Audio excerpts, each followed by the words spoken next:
Paolo the cat lives in Fluffy Gardens. Paolo lives here at 6 Fishstench Street, to be precise. Paolo likes to play with balls of wool, like most cats, and he likes to scratch his claws against chairs, like most cats. But Paolo is not like most cats. Paolo is very clever. You wouldn't know it to look at him, would you? But it's true.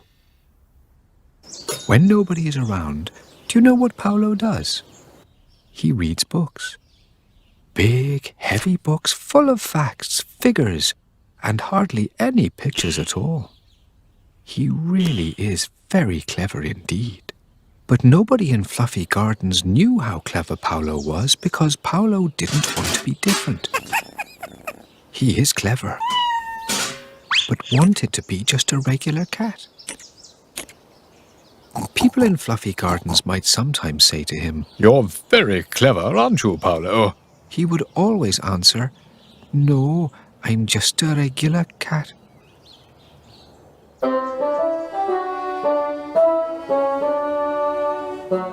Our story begins one morning at the seaside.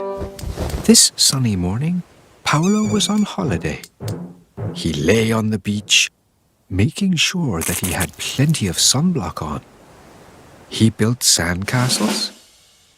He enjoyed nice, cool drinks. Every now and again, he would run into the sea for a swim. Paolo was having a great time. Such a great time, in fact, that he decided to read some of his favorite book, The Advanced Guide to Molecular Physics for Felines. Isn't that just the most difficult book you've ever heard of? While he read and studied the very difficult book, Cornelius the crab scuttled up to him and saw what he was reading. "You're very clever, aren't you, Paolo?" he asked. "No," said Paolo. "I'm just a regular cat," and he gave Cornelius a big smile.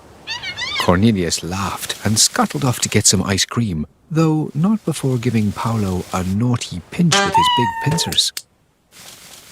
Cornelius is a very naughty crab. Suddenly, a young penguin found she had swum out too far and she couldn't touch the ground with her feet. She started to panic and cry. Nobody knew what to do. Mr. Johnson the panda shouted, "What will we do?" He was very concerned for the poor young penguin. Lola the mosquito shouted, "What will we do?" She was very afraid for the poor young penguin. The small green thing shouted, in a cute squeak, which was his way of saying, "What will we do?" Not one person knew what to do. Except Paolo. Paolo put down his big heavy book and had a quick look around. He was thinking to himself very calmly, as being very clever, he knew how important it was to stay calm in an emergency. He spotted a piece of rope nearby and tied it quickly to a rubber ring. He then threw it out to the young penguin, who took hold of it. Paolo tried to pull the penguin to the shore with all of his might, but the current was strong, and Paolo was only a little cat. So Paolo, being clever, realized that the clever thing to do would be to get help. Paolo asked everyone nearby to help him pull the little penguin safely ashore. Mr. Johnson the panda took hold of the rope and pulled with all of his might, but nothing happened. Lola the mosquito took hold of the rope and pulled with all of her might, but once again, nothing happened. The small green thing wanted to help, but he was so small that he was afraid. Paolo smiled at the small green thing and told him that even though he was small, his help would make a big difference. So, the small green thing took hold of the rope and pulled with all of his might.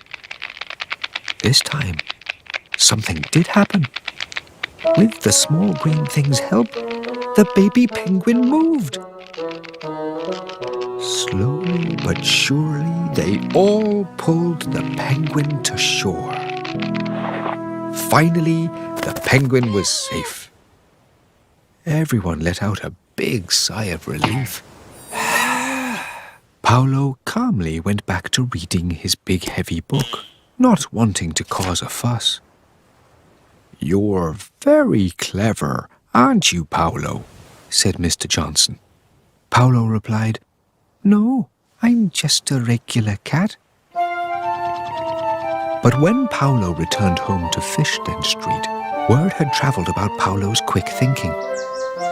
Everyone was talking about how Paolo had saved the young penguin and how clever he was. In fact, everyone was so pleased about what Paolo had done that they threw him a big party with cakes and drinks and party games. Everyone made Paolo feel really good about how his clever thinking had saved the day. He realized that, once in a while, it is okay to be more than just a regular cat. In fact, it's a great thing to be clever. Nowadays, when someone says to Paolo, "You're very clever, aren't you?" he has a different answer. Now he beams a big smile and says, "Well, maybe just a little."